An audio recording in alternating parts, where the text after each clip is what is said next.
e-twinning est une action européenne qui a été lancée en 2005 par la Commission européenne, donc en tant qu'action principale du programme e-learning. Et en 2014, le dispositif e-twinning a intégré pleinement le dispositif Erasmus+. Donc le dispositif Erasmus+, qui propose aux enseignants des pays participants la possibilité d'entrer en contact et de mener des échanges. Et e-twinning, donc, c'est le volet virtuel, si vous voulez, de Erasmus+.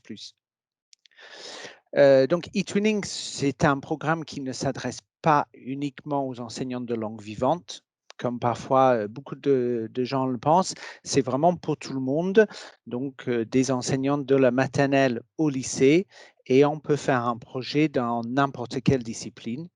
D'ailleurs, le dispositif se prête particulièrement bien à tous les projets interdisciplinaires. Et c'est aussi, bien sûr, dans la langue du choix ou les langues de choix des partenaires. Donc, c'est libre. Vous pouvez mener un projet dans n'importe quelle discipline et dans n'importe quelle langue.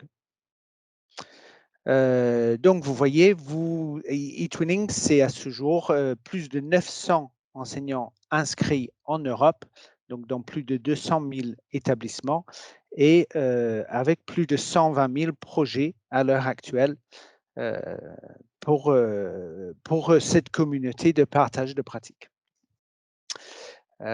Donc, Anthony, on peut passer au suivant. Donc, e-twinning, c'est 43 pays.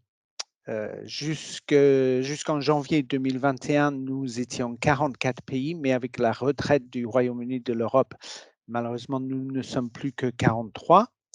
Donc, vous voyez, ça concerne les pays Erasmus+, et des pays limitrophes de l'Europe. Donc, on nomme des pays e-twinning+.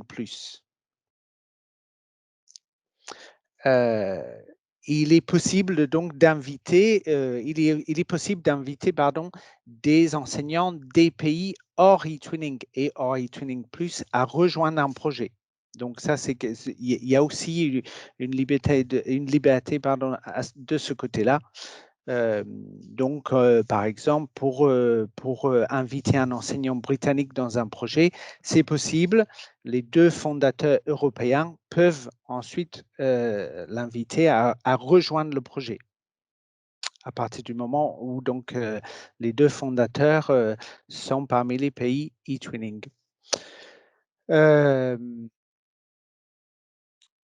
Donc, vous voyez un petit peu le succès d'e-twinning avec le nombre d'inscrits et le nombre de projets en constante progression.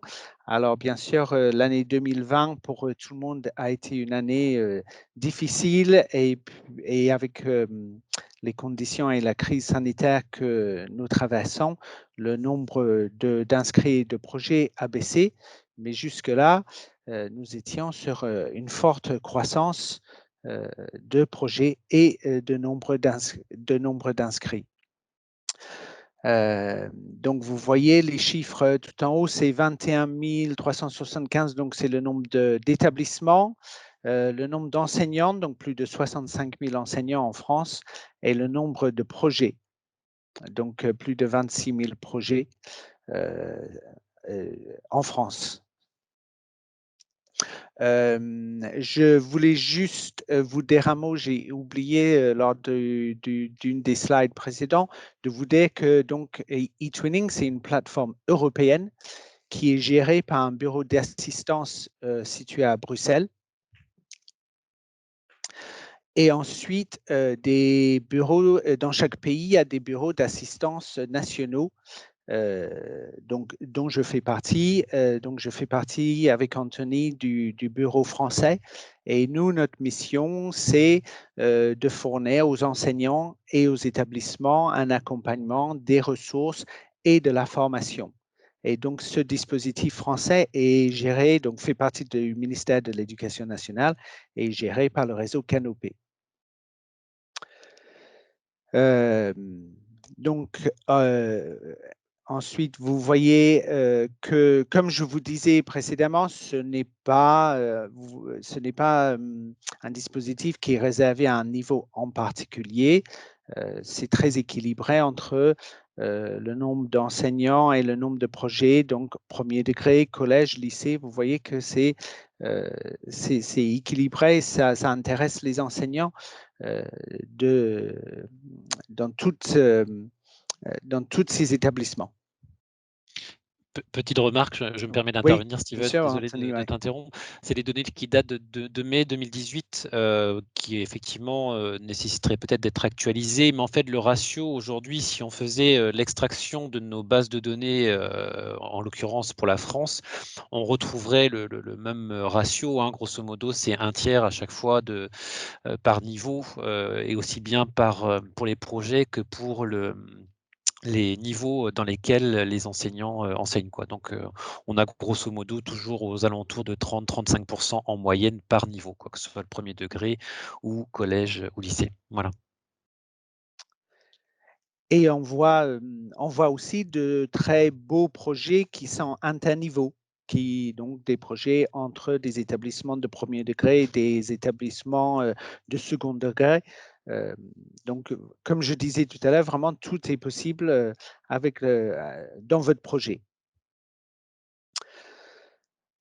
Alors, les bénéfices d'e-twinning, les bénéfices d'un projet e-twinning sont nombreux. Donc, vous voyez à l'image une infographie qui est assez riche et qui montre ce côté foisonnement des bénéfices qui peuvent être au niveau des établissements, au niveau des enseignants et au niveau des élèves, et bien sûr qui se croisent avec des bénéfices qui peuvent être communs à tous les acteurs de l'éducation.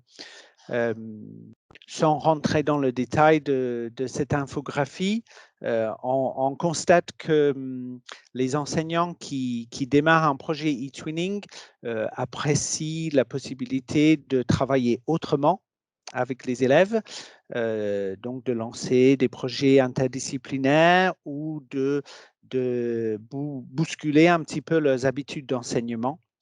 Ça permet de donner un nouvel élan à certains enseignants. Ça permet aussi de peut-être renforcer des liens au sein d'une équipe pédagogique en faisant intervenir différentes disciplines. Et on constate aussi que du côté des élèves, il y a une forte action sur la motivation des élèves